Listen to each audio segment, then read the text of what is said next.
Attendez, je vais vous dire. J'ai pris le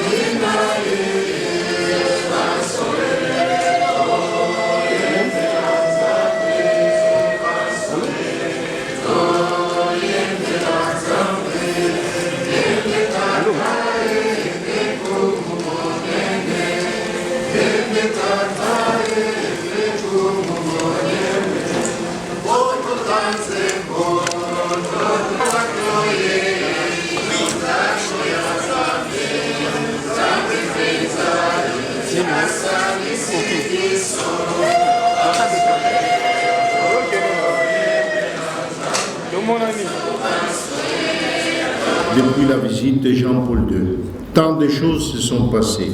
Il y a eu 2 guerres.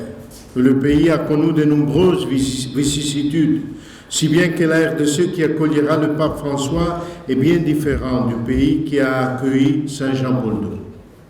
Mais elle le fera avec le même amour et enthousiasme. Cette année, le pape visitera différents pays.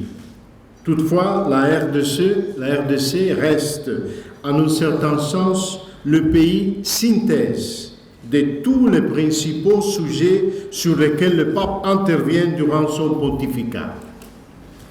François vient comme un pèlerin de Dieu. Il vient à la rencontre du peuple congolais tout entier. Et je voudrais que toutes et tous dans le pays se sentent visités par le pape. Il veut regarder le peuple congolais dans les yeux et parler à son cœur pour le réconforter et pour l'encourager dans la foi au Christ, dans l'amour envers l'Église et dans l'espérance pour l'avenir.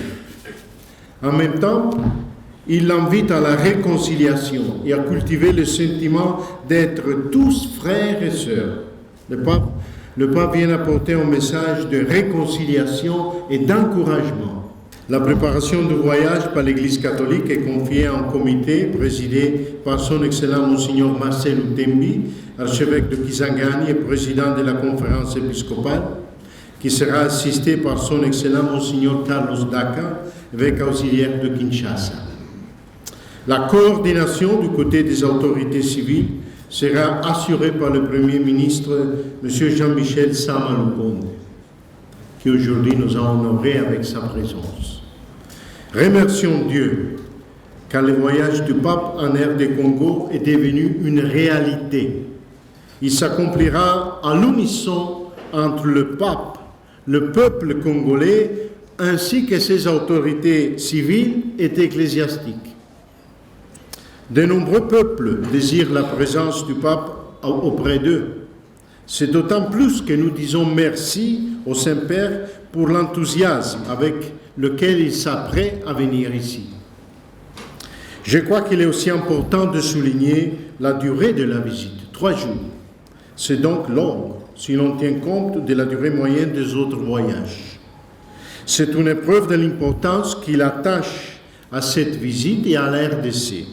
C'est la preuve de son affection pour votre peuple.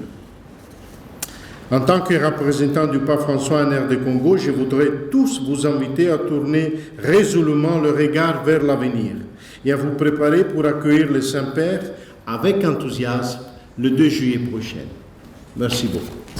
Accueille avec grande joie l'annonce de la visite apostolique du pape François en République démocratique du Congo, notre pays, où il visitera les villes de Kinshasa et de Goma du 2 au 5 juillet 2022.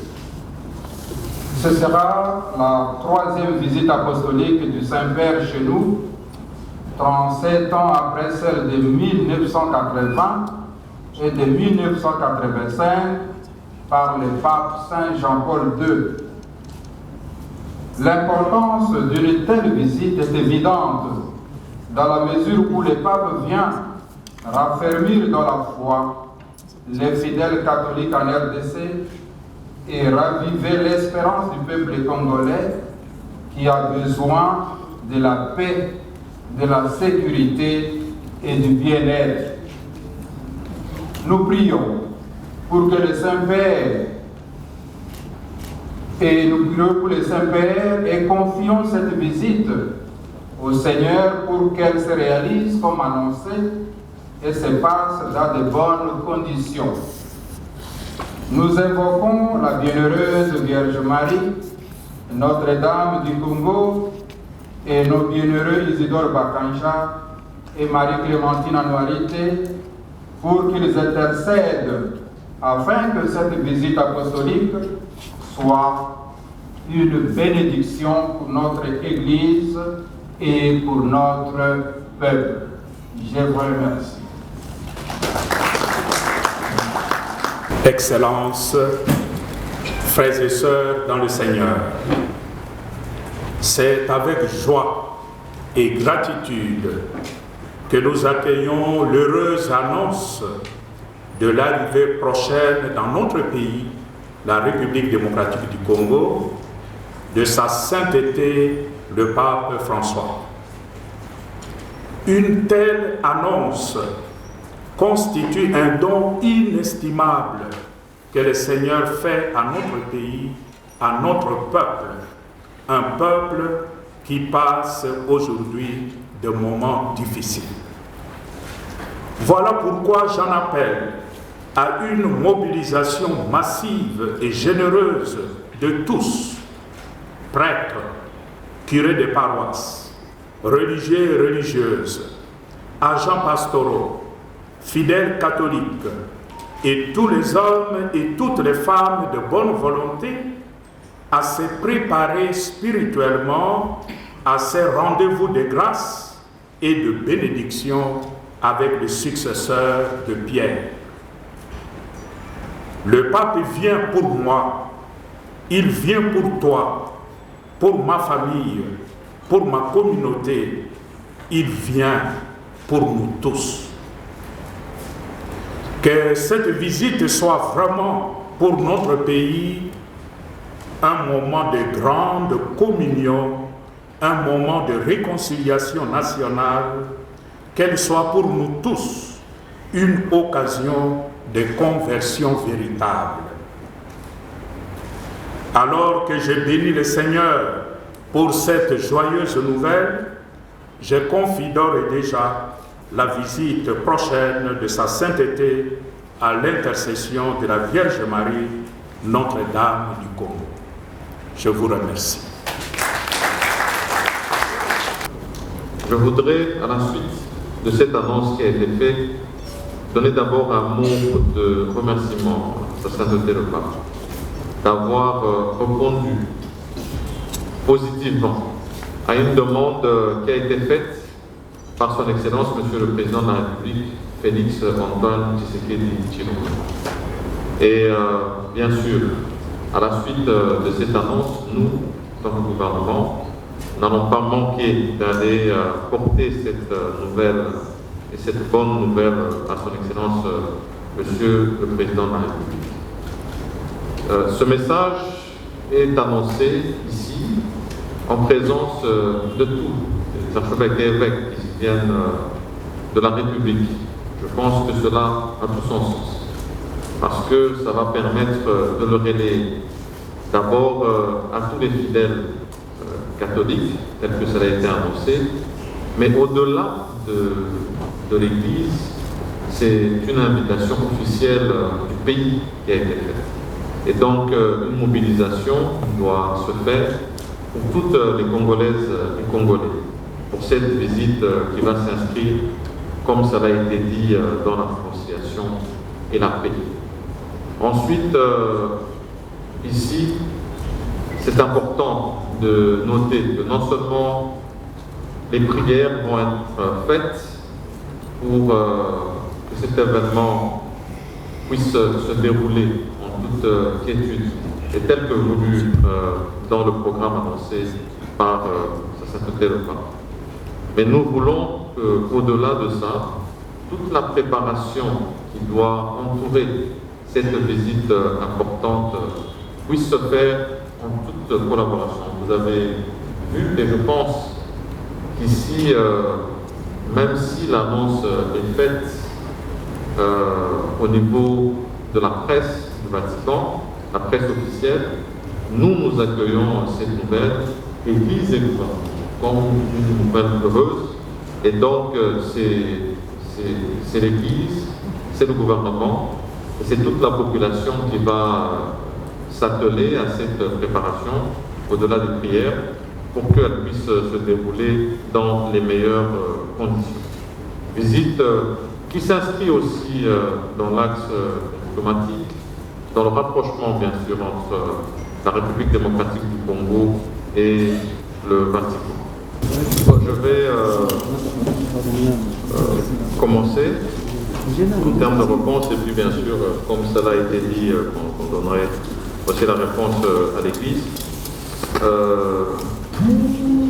Tout d'abord, ici, je voudrais indiquer les lieux qui ont été ciblés par le pape. Les lieux ciblés sont Kinshasa et Goma. Et lorsqu'on voit la ville de Goma, c'est l'est du pays, et tout le monde sait à quelle atrocité fait face cette partie du pays. Atrocités qui sont bien sûr menées d'abord par ces forces terroristes qui sévissent dans la zone et pour lesquelles le gouvernement est mobilisé pour anéantir ces forces négatives. Mais au-delà de ça, nous avons aussi des groupes armés qui aussi sévissent sur base de divisions communautaires. Je n'ai pas besoin de faire un dessin ici, et c'est important qu'au niveau de ces populations, nous puissions avoir une réconciliation. Et de paix, bien sûr, parce que comment bâtir, comment développer le pays sans la paix.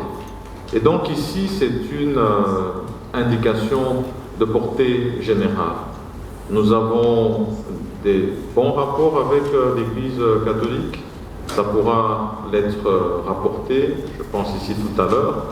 Et donc c'est pour répondre à cette même question qui est venue par deux journalistes finalement, que ici c'est pas une réconciliation qu'on veut faire entre l'Église et l'État, parce que nous avons eu déjà l'occasion de nous retrouver à plusieurs occasions et d'échanger. C'était important que je puisse apporter ces précisions.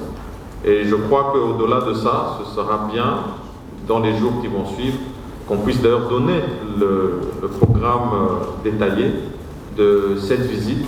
Et je pense qu'à partir de ce moment-là, ça sera mieux compris, surtout que c'est un thème, c'est une thématique, ce sont des mots qui vont dans l'action du Saint-Père, depuis, bien sûr, qu'il évolue dans la tâche qui est la sienne. Donc je voulais juste apporter ces précisions, bien sûr je peux me faire compléter. Je vous remercie. Tu es Pierre, sur cette pierre je bâtirai mon église, à qui Jésus a dit « Paix mes brebis ». Et le tout dernier message de leurs excellences, les évêques membres de la Synagogue, la conférence épiscopale, portait comme titre « Appel à la cohésion nationale ». Et ce message a été adressé au bout d'une certaine analyse de la situation de la communauté nationale. Et la cohésion nationale passe aussi par la réconciliation, c'est pour compléter le Premier ministre qui a très bien parlé. Et depuis 2016 jusqu'en 2022, chaque année, aucune année n'est sautée, le pape dit toujours un mot ou pose un geste pour exprimer sa sollicitude pastorale à l'endroit de notre pays. Et plusieurs fois, il a appelé les chrétiens du monde entier de prier pour la paix en RD Congo. Donc je crois qu'il n'y a vraiment rien de compliqué là-dessus. On a besoin de nous réconcilier avec nous-mêmes, chacun avec lui-même. On a besoin de nous réconcilier avec les autres à plusieurs dimensions. Et voilà, et le pape est le symbole de l'unité au niveau universel. Il vient justement renforcer cela.